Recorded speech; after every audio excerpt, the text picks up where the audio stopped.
Diante dessas cenas descritas, a gente é colocado diante de dois sentimentos. E é com essa palavra final, nessa chamada, uma reflexão final essa manhã, que eu queria falar com você hoje.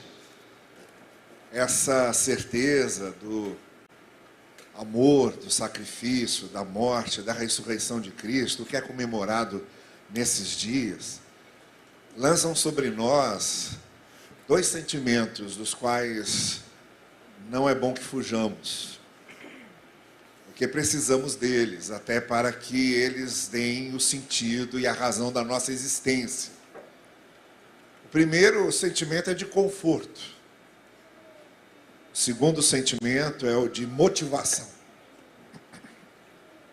Diante da morte e da ressurreição de Cristo, nós somos chamados ao conforto, ao sentimento de nos sentirmos confortados, alentados, consolados, mas também somos motivados a.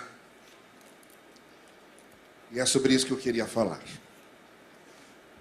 A morte de Cristo, em primeiro lugar, antes da ressurreição, como nós vimos aqui em vários trechos das letras que foram cantadas, é o símbolo maior do amor de Deus. É a maior demonstração do amor de Deus por nós. Quando Jesus estava na cruz, diante dos seus algozes, diante daqueles que o perseguiram, que o torturaram, que o incriminaram, que o julgaram, que o condenaram, diante daqueles que se alegraram com o seu sofrimento, diante daqueles que tiveram prazer com o seu padecimento, diante daqueles que zombavam da sua dor, do alto da cruz, Jesus Cristo dizia: Pai, perdoa-lhes. Foi a primeira oração que Jesus fez na cruz. Pai, perdoa-lhes, foi uma oração de amor e de perdão. Então é muito bom nós nos sentirmos amados dessa forma por Deus, porque isso significa uma coisa, que Deus reconhece quem somos, reconhece nossos erros, sabe das nossas imperfeições. Nós sabemos das nossas imperfeições, nós sabemos o que pensamos, o que desejamos, o que odiamos. Nós sabemos a quem ferimos, nós sabemos como enganamos, como mentimos. Nós sabemos quem somos e, diante dessa demonstração do amor de Deus, essa demonstração do seu amor mais concreto, que é o perdão, nós nos sentimos confortados. Mas ao mesmo tempo é uma motivação, porque a mensagem do amor de Deus na cruz não teria nenhum objetivo próprio se não fosse levar-nos a assumir o mesmo amor. Então, ao mesmo tempo que nós somos confortados pelo amor de Deus, confortados por sabermos que Deus nos amou e deu seu Filho por nós, confortados por sabermos que não fomos comprados por ouro nem por prata, mas fomos comprados pelo sangue de Cristo derramado, confortados pelo perdão e pela misericórdia de Deus, e isso nos conforta, até porque o ser humano precisa se sentir amado. O que forma a principal personalidade do ser humano é se sentir amado. O que forma a principal estabilidade emocional do ser humano é se sentir amado. O não se sentir amado traz uma raiz de frustrações e de desencantos com a vida e com o mundo que nos perseguem para a vida inteira. Então, até porque nós precisamos dessa base de amor, de nos sentirmos amados, é extremamente confortador saber que Deus nos amou naquilo que Ele fez na cruz por nós, através de Cristo. Então é um conforto. Cada um de nós podemos sair daqui essa manhã dizendo: Deus me amou a ponto de dar a vida do seu Filho por mim. Mas é também uma motivação. E quando, no Evangelho de João, no capítulo 13, o evangelista diz que Jesus, tendo amado os seus, amou-os até o fim, essa talvez seja para mim, na minha opinião, uma das descrições mais comoventes do amor de Deus em Cristo. Amou-os até o fim. Ele começa a lavar os pés dos seus discípulos e começa a preparar os seus discípulos para o fim que o seu amor o conduziria. O que o texto está dizendo é que Jesus não só nos amou, mas esteve disposto a pagar o preço necessário por esse amor. Amou-os até o fim. O fim qual foi? Foi a traição, foi a dor, foi a tortura, foi a morte. Mas amou-nos até o fim. E aqui nós temos essa motivação, para que continuemos amando, ainda que tenhamos que pagar um preço alto por isso. Continuemos perdoando, ainda que tenhamos que pagar um preço alto por isso. Continuemos mostrando misericórdia, ainda que tenhamos prejuízos com isso. Porque a mensagem do amor de Cristo na cruz serve para muito pouco, quase para nada, se não nos leva a amar do mesmo jeito. Se não aceitarmos esse desafio de amarmos do mesmo jeito, de perdoarmos do mesmo jeito. Então o que nos conforta é também o que nos motiva. O que nos conforta e nos dá base emocional, de existência, de compreensão da nossa realização do ser, do fundamento do nosso ser, o saber-se amado deve nos levar a amar.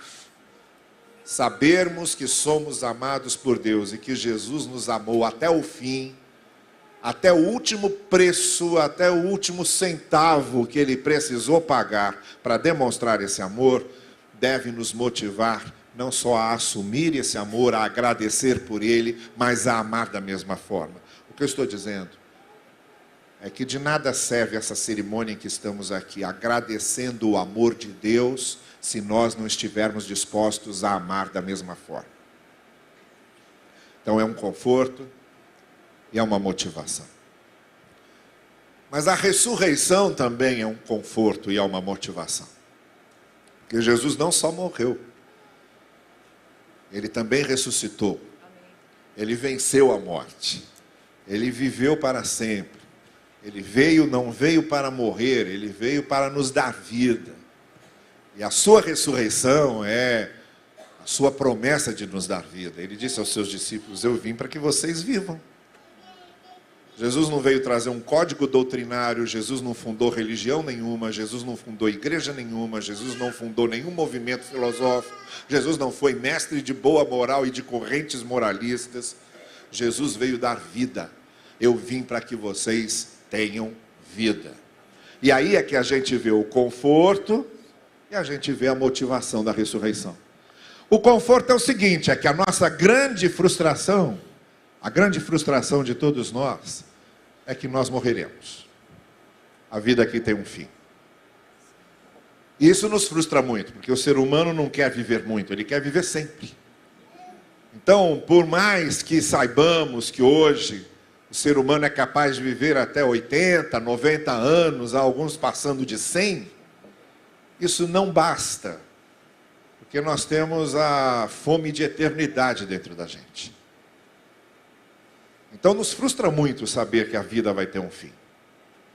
Nos frustra muito saber que caminhamos para o fim. E nos frustra muito sabermos que todos aqueles que passaram pela morte nos antecederam na experiência que cada um de nós terá com a morte também. E é aqui que entra o conforto da mensagem de ressurreição de Cristo. A nossa vida não termina no túmulo. A nossa vida não termina na sepultura. A sepultura não é o ponto final. Assim como Jesus ressuscitou, diz o apóstolo Paulo, nós ressuscitamos com ele. E isso é um grande conforto, saber que esta vida não acaba aqui, esta vida não se reduz, como diz o apóstolo Paulo, só ao que é terreno, visível, palpável, finito ou limitado. A vida transcende a vida. A ressurreição de Jesus é uma promessa sobre isso, o Evangelho é uma promessa sobre isso. Mas, como eu disse, não é só um conforto. Em nada o Evangelho nos chama só para nos confortar. Em nada. O discípulo de Jesus nunca é chamado por Jesus só para receber o conforto. O discípulo de Jesus é chamado para também ser motivado a agir. Então nós somos confortados pela mensagem da ressurreição, mas ao mesmo tempo nós somos motivados a transmitir vida para os outros e muito especialmente a sabermos que nessa vida, ainda que cheguemos no fundo do poço, nós podemos sair de lá. Ainda que estejamos no mais fundo da desgraça humana, a graça de Deus pode nos ressuscitar de lá. Ainda que tenhamos perdido tudo, o amor e a graça de Deus nos tira do fundo do poço, nos coloca do lado de Cristo e nos coloca a caminhar com Ele. Essa é a mensagem da ressurreição, uma motivação que nos diz: não acabou. Não acabou. Ainda que carreguemos conosco culpas muito pesadas, cobranças muito pesadas, frustrações muito pesadas, irrealizações muito pesadas, lembranças muito pesadas, feridas muito pesadas, a ressurreição de Cristo está repetindo sempre: não acabou. Deus é especialista em recomeços. Deus é especialista em começar de novo. Deus é especialista em recomeçar. Essa é a mensagem da ressurreição, que talvez a gente precise esperar, seja chegar ao terceiro dia, mas o terceiro dia sempre chega trazendo o recomeço com ele. E é aqui que eu quero trazer você, nessa certeza de que a experiência do Evangelho, a experiência com o amor de Deus, a experiência com a graça de Deus é um conforto, sim. Nos conforta sabermos que somos amados, que a graça de Deus nos cobre, que a misericórdia de Deus nos alcança. Claro que isso nos conforta. Mas também somos motivados pelo amor de Deus a amar, a ser misericordiosos com o outro, a estender a mão de perdão, a acolher como Jesus acolheu, a pacificar como Jesus pacificou. Esse é o desafio que nós temos num dia como o de hoje, que é o dia da ressurreição, e que mostra como Jesus transforma todas as coisas. É um conforto saber, sim, que com a sua ressurreição Jesus mostra que essa vida não termina na sepultura. Não é só isso, não é só o que vemos, nem é só o que podemos tocar, mas é também um desafio, uma motivação, para que estejamos prontos a recomeçar, para que estejamos prontos a continuar, a levantar de cada queda, a firmar os passos no chão, a continuar caminhando, porque ninguém nessa caminhada está sozinho, está caminhando conosco aquele que ressuscitou dos mortos.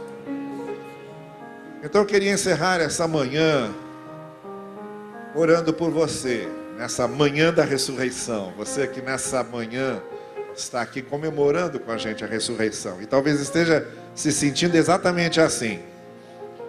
Talvez esteja sentindo falta dessa certeza do amor divino, da graça divina, da misericórdia divina. Talvez esteja sentindo falta dessa certeza de que o Senhor nos levanta quando caímos, de que Ele nos faz andar de novo, de que Ele firma os nossos passos. Talvez você esteja carregando culpas que hoje, diante da graça de Deus, podem ser extintas, porque o Evangelho nos diz que quando Cristo morreu na cruz por nós, todas as nossas dores e as nossas culpas estavam sobre Ele. Talvez você esteja carregando lembranças de um passado dolorido que você não consegue superar. Então está na hora de segurar na mão do ressuscitado, porque o ressuscitado nos leva a superar todas as dores, todas as feridas. Ele fecha todas as feridas.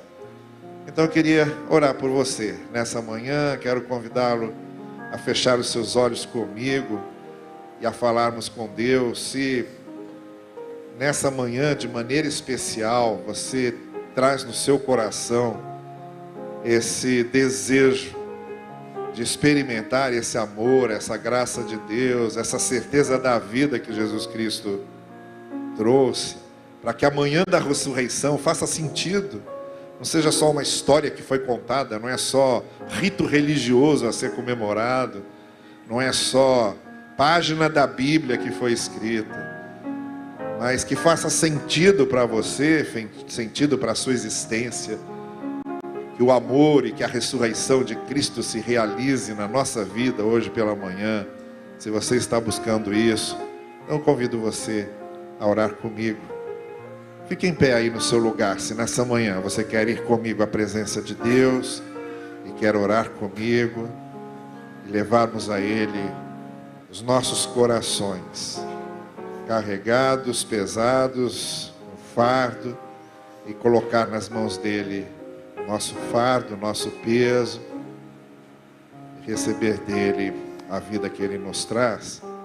Se você quer isso, fique em pé aí no lugar em que você está, porque eu quero orar por você agora.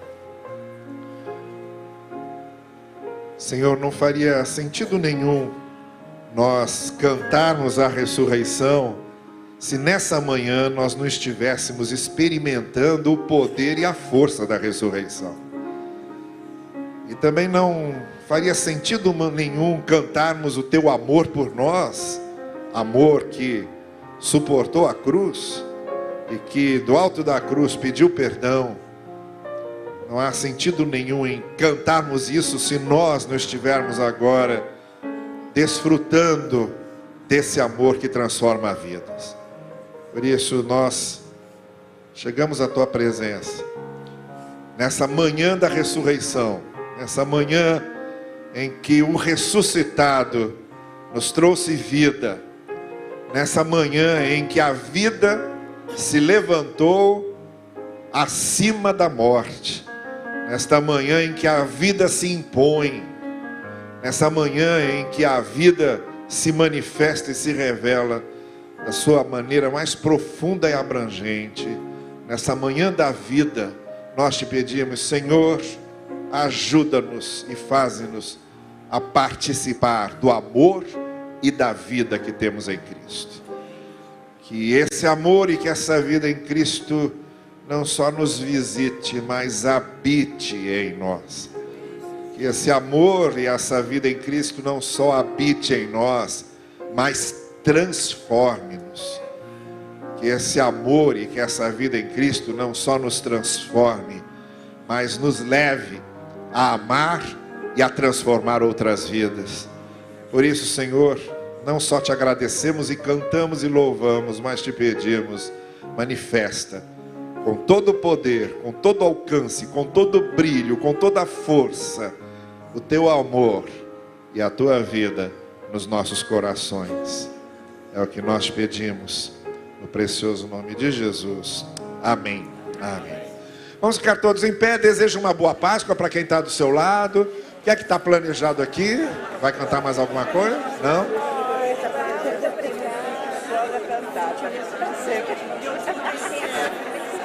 Olha,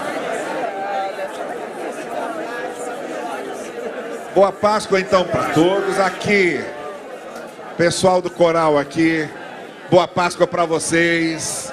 Muito obrigado para vocês do coral, vocês aqui da música, pessoal, Maria Clara lá na direção das narrativas, Jussara na regência, Felipe e Tiago na narração, teve mais gente narrando aqui. Bom, para os narradores todos, muito obrigado, parabéns para vocês.